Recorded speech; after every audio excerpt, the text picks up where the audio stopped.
Assalamualaikum warahmatullahi wabarakatuh. Selamat datang kembali di Cast Channel.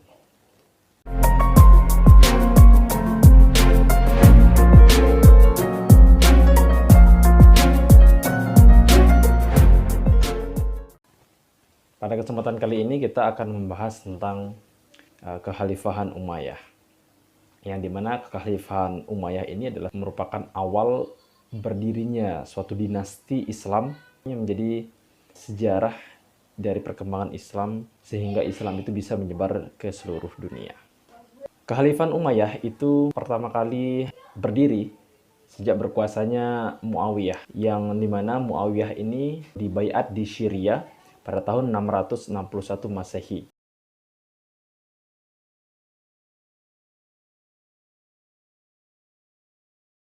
Beliau itu dibaiat untuk menggantikan Khulafaur Rasyidin, yaitu Ali bin Abi Thalib. Ketika masa pemerintahan Muawiyah, pada saat itu terjadi pergeseran budaya dalam pemerintahan.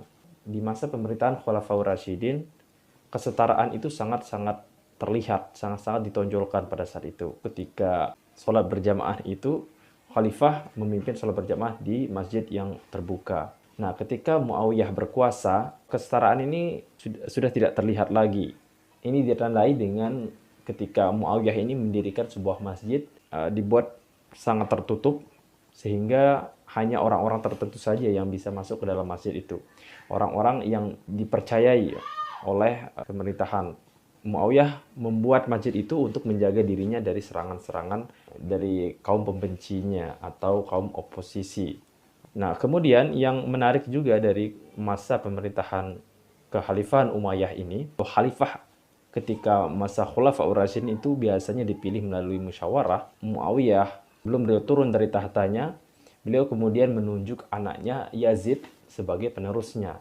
Nah, ini kan sangat tidak sesuai ya dengan budaya dari masyarakat Islam sebelum pemerintahan Umayyah. Namun Yazid ini ternyata dilihat oleh masyarakat Islam pada saat itu kurang cakap dalam memimpin. Dan juga ini terlihat dari beredarnya rumor di Mekah pada saat itu yang mengatakan kalau Yazid ini suka minum minuman alkohol dan lain sebagainya. Nah, ini yang kemudian membuat ada sekelompok kaum muslimin yang menginginkan supaya keturunan Ali yang seharusnya meneruskan kekhalifahan pada saat itu. Baru kemudian pada tahun 890 Masehi, cucu dari Nabi Muhammad, yaitu Hussein, mendirikan sebuah base di Irak. Basis pendukung dari keturunan Ali itu memang berpusat di Irak, sehingga Hussein pada saat itu mendirikan base di situ untuk mencoba menggulingkan pemerintahan Yazid. Hussein kemudian bersiap untuk melakukan serangan kepada pemerintahan Khalifah Yazid. Akan tetapi di tengah perjalanan, pasukan Hussein ini tiba-tiba hanya berangkat dengan 70 orang saja. Dan ternyata para pendukung Hussein ini banyak yang membelot. Nah, ini yang kemudian mengakibatkan pasukan dari Hussein ini tentu saja tidak mampu untuk menggulingkan kekuasaan pada saat itu. Karena hanya membawa 70 orang saja. Perang terjadi dan pasukan Hussein pada saat itu kalah. Yang kemudian perang tersebut disebut sebagai Perang Karbala. Kemudian menjadi cikal bakal legenda memicu lahirnya aliran baru, yaitu aliran Syiah. Nah, selanjutnya Hussein pada saat itu wafat. Kemudian wafatnya Hussein sangat disesali kaum muslimin pada saat itu. Karena tentu saja Hussein itu merupakan cucu kesayangan dari Nabi Muhammad.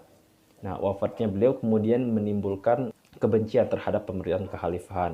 Dan memang mayoritas umat Islam pada saat itu menginginkan supaya pemerintahan Khalifah Yazid ini harus dijatuhkan, digulingkan. Nah, kemudian terjadilah pemberontakan pada saat itu yang kemudian dipimpin oleh Abdullah bin Zubair. Nah, Abdullah bin Zubair pada saat itu berhasil menggulingkan kekuasaan dari kekhalifahan Umayyah. Namun Abdullah bin Zubair ini hanya berkuasa sebentar saja. Dan kemudian tahta kekuasaan kembali direbut oleh keponakan dari Muawiyah, yaitu Marwan.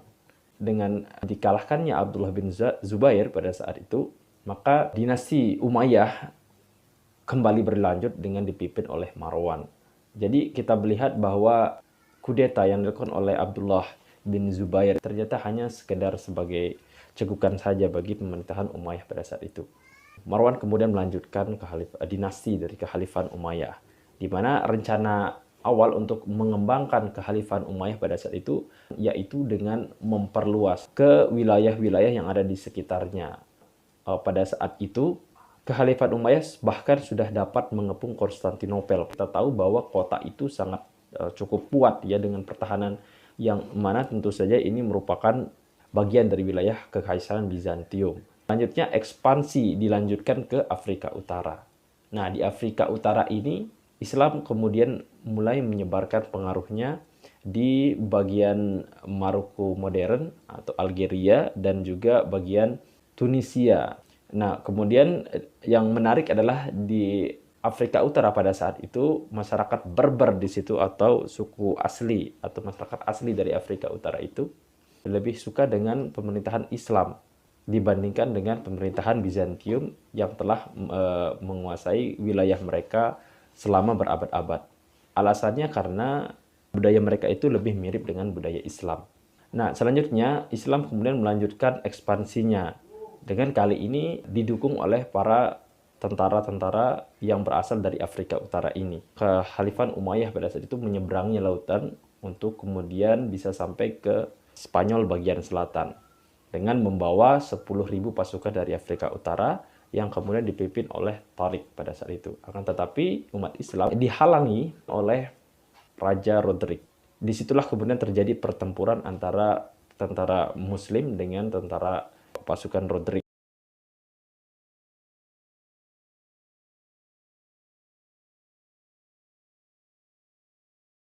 Yang kemudian peperangan itu terjadi selama 3 bulan lamanya dan dimenangkan oleh pasukan Islam. Dari keberhasilan tersebut, Islam kemudian kembali memperluas jangkauan kekuasaannya dengan ekspansi ke daerah yang disebut sebagai Galia. Nah, fakta menunjukkan kalau di Prancis bagian selatan itu pada abad pertengahan di situ pernah diterapkan sistem hukum Islam di situ.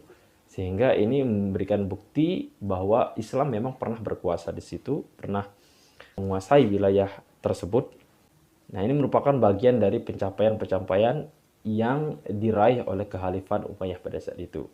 Karena ekspansi yang besar-besaran ini dilakukan, tentu saja masyarakat yang berada di bawah pemerintahan Kekhalifan Umayyah pada saat itu, sebagian besar dari mereka itu beragama non-muslim. Di mana hanya 10% warga negara dari Kekhalifan Umayyah itu yang beragama Islam. Sisanya beragama Kristen, Buddha, kemudian Zoroaster, dan Hindu, dan agama yang lainnya. Karena saking cepat dan juga luasnya wilayah yang berhasil dikuasai oleh pemerintahan Umayyah pada saat itu, maka ini yang kemudian menimbulkan ada satu permasalahan di situ, di mana permasalahan yang terjadi adalah dalam segi ekonomi. Kekhalifan Umayyah pada saat itu memberikan kebebasan kepada warga negaranya untuk memeluk agama mereka masing-masing. Akan tetapi dengan syarat mereka harus membayar jizyah. Sementara kaum muslimin itu hanya membayar zakat dan juga pajak saja. Ini tentu saja umat Islam membayar lebih sedikit dibandingkan dengan kaum non-muslim pada saat itu. Nah, ini yang kemudian setelah Kekhalifan Umayyah ini berkuasa selama bertahun-tahun, berabad-abad, banyak yang kemudian mulai masuk Islam. Karena masyarakat non-muslim pada saat itu sangat diberatkan dengan mereka dengan pembayaran jizyah ini, banyak kemudian di antara mereka yang memeluk Islam. Nah, mungkin secara tulus, tetapi ada juga yang memeluk Islam karena untuk menghindari pajak untuk membayar jizyah tersebut. Nah, ini yang kemudian menjadi satu permasalahan, karena kemudian banyak mereka yang masuk Islam, dan itu artinya semakin sedikit pemasukan negara karena sudah tidak ada lagi yang membayar jizyah. Nah, ini yang kemudian mengakibatkan perekonomian dari khalifah pada saat itu agak terganggu ini.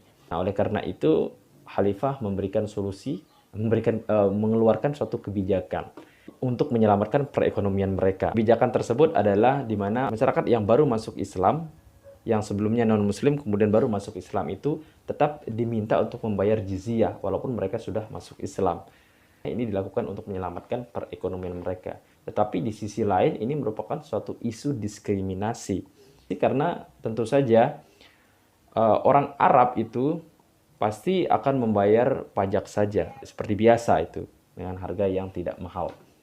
Nah, sementara orang non-Arab yang kemudian masuk Islam atau orang Muslim non-Arab itu tetap membayar jizyah walaupun mereka sudah masuk Islam. Nah, ini kemudian ada diskriminasi di situ. Kok jadi beda begitu perlakuannya antara orang Islam Arab dengan Islam non-Arab. Nah, ini yang kemudian banyak masyarakat Khalifah Umayyah pada saat itu yang memprotes hal tersebut sampai melakukan pemberontakan. Tentu saja protes yang mereka lakukan ini ada dasarnya karena kebijakan tersebut sama sekali tidak sesuai dengan apa yang disampaikan oleh Nabi Muhammad tentang kesetaraan, di mana beliau mengatakan kalau tidak ada orang Arab yang lebih baik daripada orang bukan Arab, dan tidak ada orang bukan Arab yang lebih baik daripada orang Arab.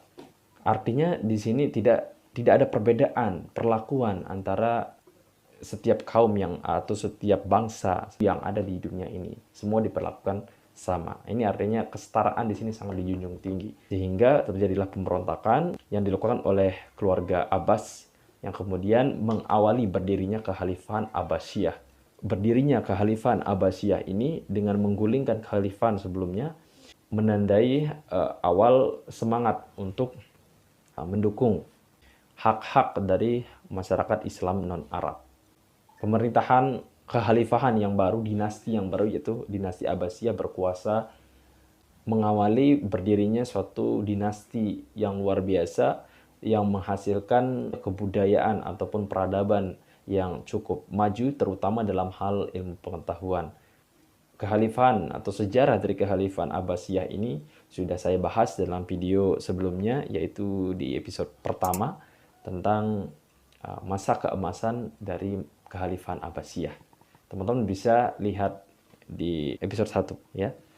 Sekian dari saya, terima kasih sudah menyaksikan. Wassalamualaikum warahmatullahi wabarakatuh.